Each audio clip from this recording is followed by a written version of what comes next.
Գյորջյան Կասկադ 60 ամիս փուլային վճարում բազմաթիվ առավելություններ։ Բարև ձեզ, այսօր Փաստ Ինֆոյի հյուրը հասարակական գործիչ Նիկողոս Հովհաննիսյանն է։ Բարև ձեզ, պարոն Հովհաննիսյան։ Ողջույն։ Շնորհակալ եմ հրավերն ընդունելու համար։ Նմանապես։ Պարոն Հովհաննիսյան, տպավորություն է, որ Հովանավանքը վերածվել է հայ եկեղեցին մասնատելու Նիկոլ Փաշինյանի հենակետի,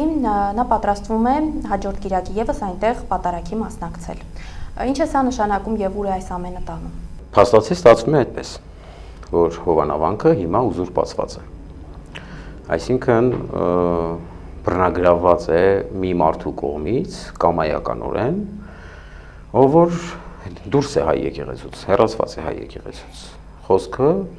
Ստեփան Ասատրյան անունազգանով ՀՀ քաղաքացու մասին է, ով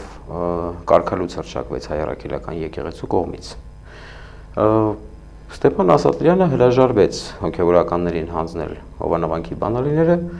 եւ պահում է իր մոտ մատուցեց անցած կիրակի ֆեյք պատարագ, որը հայ առաքելական եկեղեցու կողմից վավեր չէ։ Այսինքն իրենցից կամ յուրաքանչյուր կամայական մեկը կարող է գնալ եւ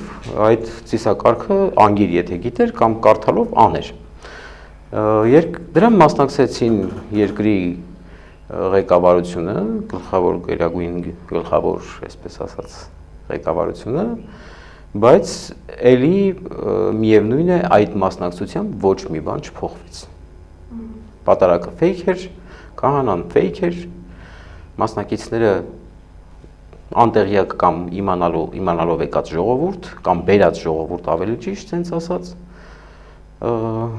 մի խոսքով ամեն ինչ ֆեյք էր։ Տեսեք, մենք ասում ենք ամեն ինչ ֆեյք էր, բայց փաստը այն է, որ փաստացի եկեղեցին ուզուրպացված է, բանալիները գտնվում են ուրեմն կարգալույց եղած արդեն ՀՀ քաղաքացու ձեռքին, նախկին քահանայի ձեռքին, եւ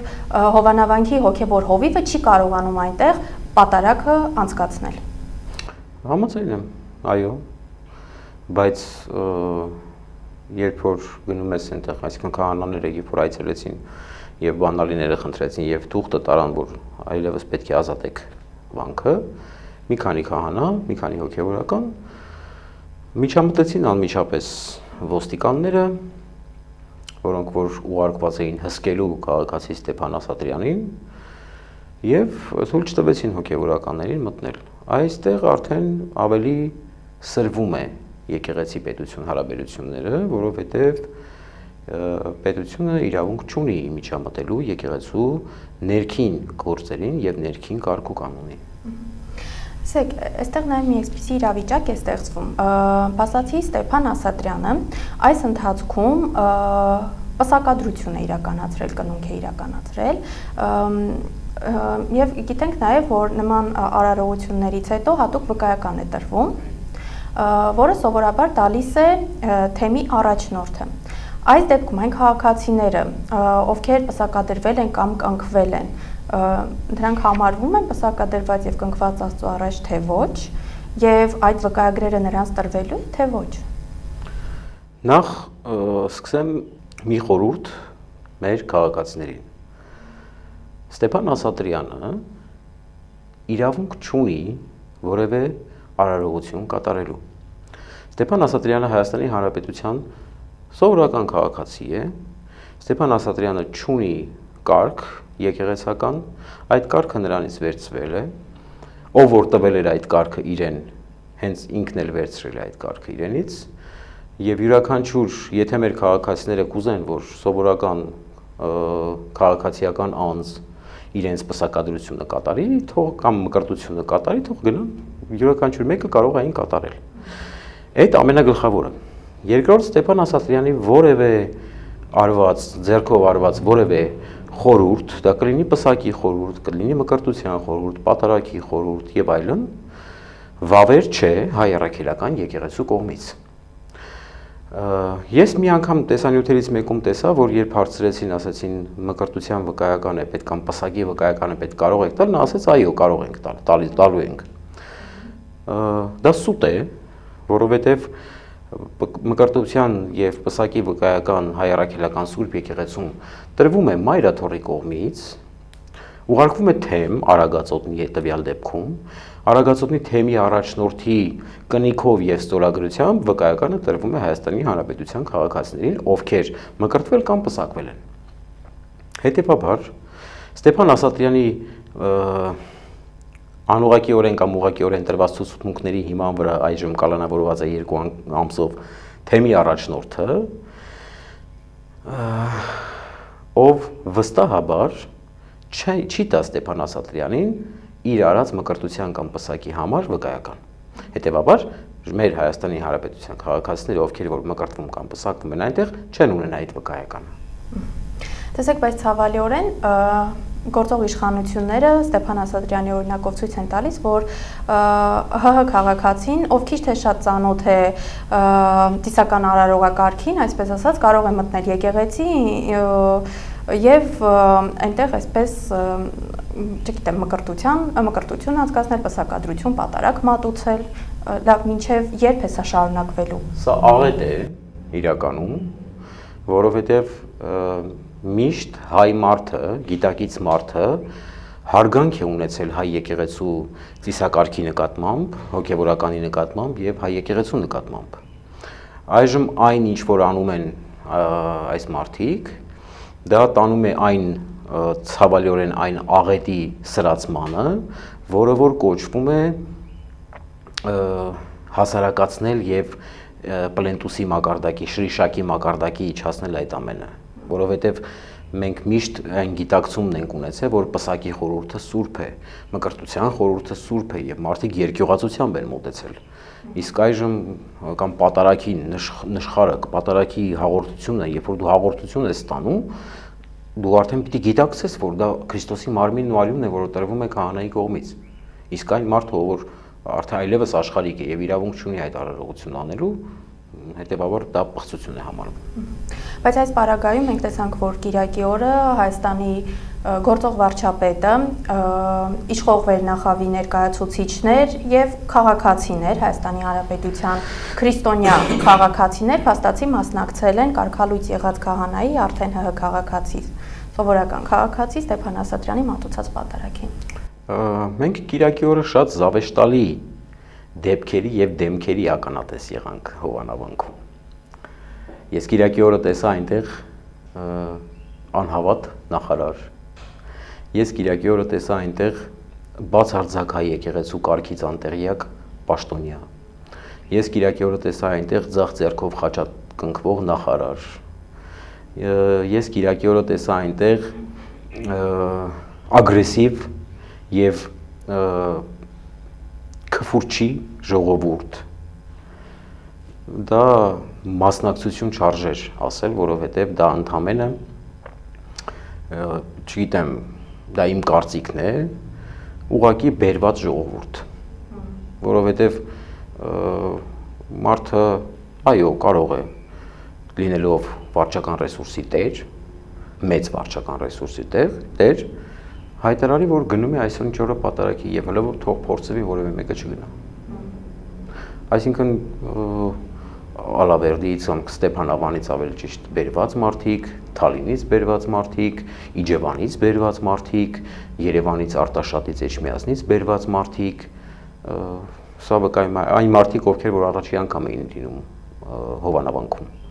Սովորական իմ կարծիքով վարչական ռեսուրսի կիրառում էր, որը որ ես տեսա այնտեղ աղանդավորներ, մարդ, ով հանդիսանում է Երևանի քաղաքապետարանի ավականու անդամ, ինչքան որ գիտեմ, ինչքան որ հասկացա ավականու անդամ է, ով հրաժարվում էր սկզբում հայտարարել, որ ինքը ասել ինքը ով է, այսինքն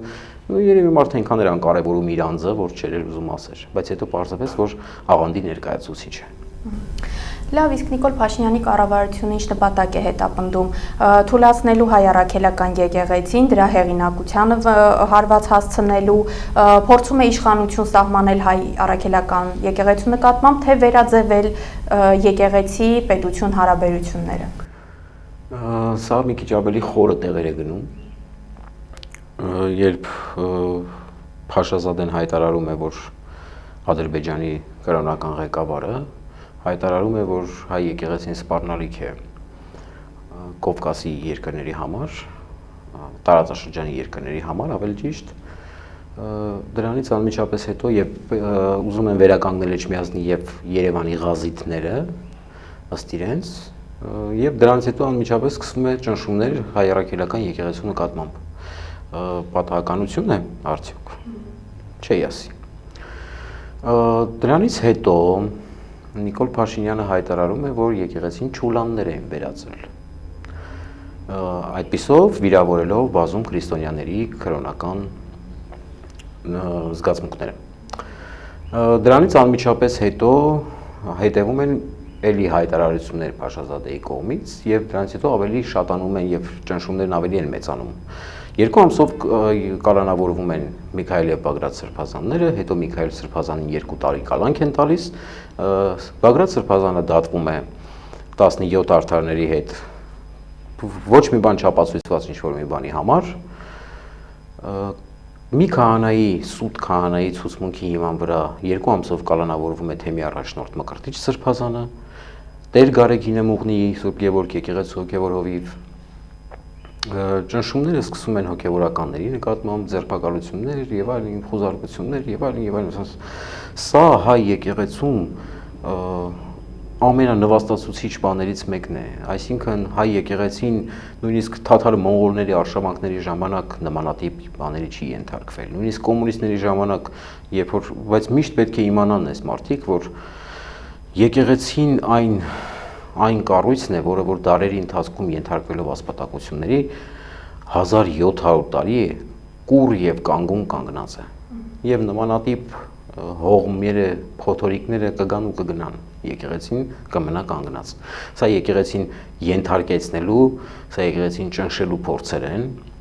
որովհետև եւ Ադրբեջանում եւ Թուրքիայում հստակ գիտեն եւ գիտակցում են, որ հայ առաքելական եկեղեցին այժմ Հայաստանում մնացած միակ ազգապահպան կառույցն է։ Պարոն Հովհաննիսյան, իսկ այս դեպքում ինչ ճակատագիր է սպասվում կալանավորված սրբազաններին, հոգևոր սպասավորներին, որտեղ նույն Արագածոտնի թեմի առաջնորդը փաստացի կալանավորված է եւ այս դեպքում օրինակ մայրաթոռը չի պատրաստվում տեղապահ նշանակել կամ այս գործընթացը ինչպես պետք է տեղի ունենա, ինչ կարգավորումներ կան այս մասով։ Այո, կալանավորված է Մկրտիչ Սրբազանը, Բագրատ Սրբազանը եւ Միքայել Սրբազանը։ Խորը իմաստով որ վերցնենք 3 թեմ գլխատել են, այսպես ասած, առանց գլուխ են թողել։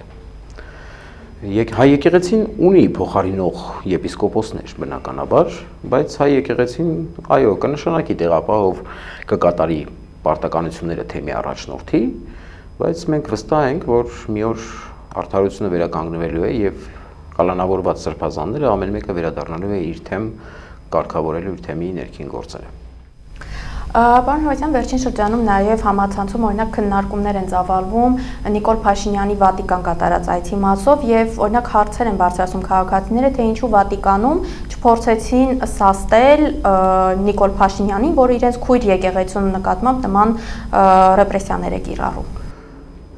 Ես ձեզ ասեմ, իմ կարծիքով յուրաքանչյուր երկիր կամ յուրաքանչյուր եկեղեցի կխուսափի անմիջապես միջամտել հայ եկեղեցու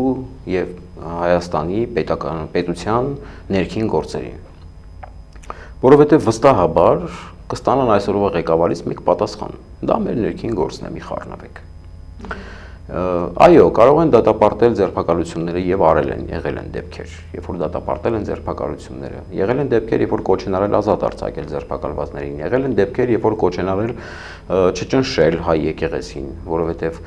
եկեղեցու եւ Աստծո դեմ պայքար մղելը դա անընդունելի է յուրաքանչյուր քրիստոնյայի համար։ Բայց անմիջականորեն միջամտել, կարծում եմ, որևէ մեկը չի ուզենա։ Այդ է պատճառը, կարծում եմ, այդքան բան։ Իսկ եթե իշխանությունների այս ընթացքը շարունակվի, ապա ինչ ինստիտուցիոնալ վտանգներ են սպառնում հայ եկեղեցուն եւ առհասարակ մեր ազգային ինքնությանը։ Տեսեք, ես մի բանում վստահ եմ, որ հայ եկեղեցին կանգուն է մնալու միշտ։ Բայց այս փորձերը ամեն ինչի, ամեն ձևով վնասում են եկեղեցուն որպես ազգային ինստիտուցիոնալ կառույց։ Յուրաքանչյուր քրիստոնյա ինքը մի մասնիկն է հայ եկեղեցու։ Եվ նույնիսկ այն այսպես ասած եկեղեցուց հեռացվածները, նույնիսկ այն եկեղեցու մասին վատ արտահայտվողները իրենք էլ հայ եկեղեցու մոլորյալ զավակներն են, որոնք մի օր էլի դարձի են գալու անառակ որդու պես վերադառնալու են հայ եկեղեցու գիրկը։ Ուղղակի հարցնային է թե ինչպես եւ ինչ ժամանակահատվածում։ Եվ հոգեվորականներին կալանելով, հոգեվորականների մասին վատ արտահայտություններ անելով, հոգեվորականների մասին նվաստացուցիչ արտահայտություններ եւ տեսանյութեր հրապարակելով չեն կարող եկեղեցին կոտրել։ Անձերին կարող են վիրավորել, բայց եկեղեցին գերհզոր կառույց է, աստվածային կառույց է եւ աստվածային միջամտությամբ վստահաբար կանգուն է մնալու։ Պարոն Հովանեսյան, բայց օրինակ մտավախություն չկա, որ Նիկոլ Փաշինյանը ամեն դեպքում շարունակելու է կալանավորել հոգեվորականներին եւ Հովանաբանքի օրինակով ուզուրպացնելու է Հայաստանի մյուս եկեղեցիները։ Ես չեմ կարող ասել, որ որևէ պահի կարող է ամեն պահի կարող է փոփոխություն լինել եւ փոխվել ամեն ինչ։ Կարող է լինել նաեւ այդպես, ձեր ասացի պես, որ յուրաքանչյուր պահի կարող են լինել կալանավորել եւ այլն։ Բայց իմաստը այդ ամենի միևնույն է վերջում անհասկանալի է մնում, որովհետև հայ եկեղեցու հոգևորականներին կալանավորելով դու չես կարող հասնել նրան, որ հա բերեցիր նշանակեցիր օրինակ քաղաքացի Ստեփան Ասատրյանին օրինակի համար որևէ թեմի առաջնորդ։ Հետո հող են նախապատրաստում նաև վեհափառի կալանավորելու համար։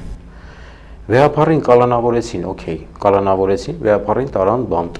Ստեփան Ասատրյանին կհռչակեն վեհափառ։ Չէ, Ստեփան Ասատրյանը շատ փոքր մարդ է, որ Ստեփան Ասատրյանին, եւ հետո իրենց հռչակելով չի։ Հռչակելով որ լիներ, վաղուց հռչակել էին։ Դե քայլ առ քայլ են դրան գնում։ Չեմ կարծում ես նմանատիպ բան լինի, որովհետեւ նախ Ստեփան Ասատրյանը հոգեվորական քահանա է եղել եւ ինքը չի կարող, բայց դե չգիտեմ, իշխանություններից ամեն ինչ սպասելի է։ Կարող է մի հատ քֆուրչի սարգսակ ունեն, կարող է դրաներ հռչակեն օրինակ թեմի առաջնորդ։ Լավ, իսկ այս դեպքում ինչպես պետք է իրեն պահեն քրիստոնյաները եւ հատկապես հոգեվորականների դիրքորոշումը այս պահին ինչպեսին պետք է լինի։ Հոգեվորականների դիրքորոշումը այս պահին պարզ է եւ հստակ։ Յուրաքանչյուր հոգեվորական կլինի սարգսակից մինչեւ եպիսկոպոս իր դիրքում կանգնած է, իր տեղում կանգնած է, իր եկեղեցում, իր հավատքի մեջ անսասան կանգնած է։ ՀՀ քաղաքացիներին, քրիստոնյաներին, հայ եկեղեցու հետևորդներին ես ուղղակի խորհուրդ կտամ, որ ամուր կարճած մնան Մայրաթոր Սուրբ Էջմիածնից, որովհետև Վազգեն վեհափառ կաթողիկոսը շատ հրաշալի, ֆանտաստիկ խոսք ունի։ Ասում է Աստծուն փնտրելիս ես գտա Մայրաթոր Սուրբ Էջմիածինը։ Որովհետև Մայրաթոր Սուրբ Էջմիածինը մեզ համար գանձերի գանձն է։ Մեր Մայրաթորն է, որը որ ինչի է կոչվում Էջմիածին։ Իջավ միածինը, որտեղ իջել է միածինը, որտեղ մինչև այսօր եփվում է եւ բոլոր եկեղեցիներին մատուցվում է Սրբալույս Միրոնը։ Մեր սրբության սրբոցն է։ Ես խորհուրդ կտամ մեր քրիստոնյաներին ամուր կարճած մնան քրիստոնեական մեր ամենակարևոր կենտրոնից եւ երբեք չտրվեն սատանայի եւ չարի մխացող նետերին եւ երբեք չտրվեն սադրանքներին, որովհետեւ սատանան եւ չարը միշտ աշխատում է եւ աշխատում է նրանց վրա, ովքեր որ Քրիստոսինն են, ովքեր որ իրանն այլևս բաց է թողել։ Տեսնում ենք ինչ են անում, բայց հայ եկեղեցու հավատացյալներին ես խորհուրդ կտամ, որ միշտ աչալուրջ լինեն, արթուն մնան հոգով եւ մտքով, որովհետեւ սատանան միշտ աշխատելու է իրենց վրա։ Բայց այս պարագայում չեք կարծում, որ մի քիչ դժվար է, որովհետև ինֆորմացիոն այս տեխնոլոգիաների զարգացված եւ զարգացող դարաշրջանում մարդիկ անընդհատ թեկուզ fake, բայց ինֆորմացիաների են տրվում, այսպես ասած, անընդհատ լրահոսի մեջ են, Facebook-յան տարբեր գրառումներ են տեսնում, տարբեր տեսանյութեր են հայտնվում համացանցում, այս բան մարդիկ օրինակ ինչ որ առումով դժվարության են, չէ՞։ Ես համաձայն եմ ձեզ հետ, դժվարություն կա, Այ հենց դրա համար եմ ասում, որպեսզի միշտ աղոթքի մեջ մնան, որ հասկանան, թե որն է ճիշտ, որը սխալ։ Որովհետև այսօր ամեն տեսածին չի որ կարող ես հավատալ։ Այսօր արհեստական բանականությամբ այնպիսի բաներ կարող են սարքել յուրաքանչյուր մեկի վրա, եթե խոսակցություն կլինի, թե տեսանյութեր կլինեն, թե նկարներ կլինեն, որ բացարձակ չես կարողանում տարբերել։ Այսօր համացանցում այնքան է շատացել արհեստական բանականությունը եւ այնքան է զարգացել, որ յուրաքանչյուր մարդու մասին կարող են ստեղծել ինչ ուզեն։ Հետևաբար պետք չէ տրվել սադրանքների, ես վստահ եմ, որ մեր ժողովուրդը այնքան գիտակցություն կունենա, որ չի տրվի դրա։ Պարոն Հովհաննիսյան, իսկ կարգալույծ եղած քահանաները օրինակ ինչ դիրքորոշում ունեն այս հարցում։ Տեսեք, կարգալույծ եղած քահանաների մասին ես կարող եմ իմ ճանաչածների մասին խոսել, վստահաբար մայրաթորի կողքն են եւ մայրաթորի հետ են, որովհետեւ այն հոգևորականները, ովքեր որ կարգալուց են, տարբեր պատճառներով են եղել է, որ իրենք իրենց կամքով են թողել կարգը, եղել է, որ կարգալուց են եղել հենց եկեղեցու կողմից, բայց հստակ եւ քաջ գիտակցում են, որտեղ նրանք հոգով եւ սրտով իրական նվիրյալներն են մայրաթորի, հոգով եւ սրտով գիտակցում են, որ սա պայքար է ոչ թե անձերի դեմ, այլ պայքար է թուլացնելու հայ առաքելական Սուրբ եկեղեցին, որից մենք սնվել ենք, որի օդը շնչել ենք մենք, որը մեզ համար դարձել է մեր, այսպես ասած, անձնական տունը, հայրական տունը։ Հետևաբար կարգալույծ եղած հոգևորականներից մեկն էլ ես եմ եւ ես միանշանակ սատարում եմ Մայրաթոր Սուրբ Էջմիածնին եւ դեմ եմ հայ առաքելական եկեղեցու դեմ որևէ ոտնձգության, ում կողմից ուզում լինի։ Եվ վերջում, պարոն Հովհաննիսյան, ձեր դիտարկմամբ ինչպես կհանգուցալուծվի ստեղծված իրավիճակը եւ արդյոք հնարավոր է, որ պետության ու գործող իշխանության ավելի ճիշտ եւ եկեղեցու միջև վերականգնվի համերաշխություն։ Աստծո դեմ պայքարել անհնար է։ Աստծո դեմ պայքարելը նման է հողմաղացների հետ կռիվ անելուն, քամու հետ կռիվ անելուն։ Աստծո դեմ պայքարելը նշանակում է սեփական անձի եւ սեփական ժողովրդի կործանում։ Հետևաբար ես խորհուրդ կտամ, որպեսզի դադարեցվի Աստծո դեմ եւ Աստծո տան դեմ պայքարը։ Իսկ ինչ վերաբերում է հաշտության, ես մի քիչ կասկածում եմ, բայց դա Աստված, որ մեր երկրում թևացի Աստծո խաղաղություն։ Շնորհակալ եմ հարցազրույցի համար։ Այսօր իմ հյուրը հասարակական գործիչ Նիկողոս Հովհաննիսյանն էր։ Փաստ ինֆոյի հաղորդումներին արագ հասանելիություն ունենալու համար կարող եք բաժանորդագրվել YouTube-յան մեր ալիքին։ Համախմբենք եւ փրկենք հայրենիքը ներքին ու արտաքին թշնամուց, մինչ նոր հանդիպում։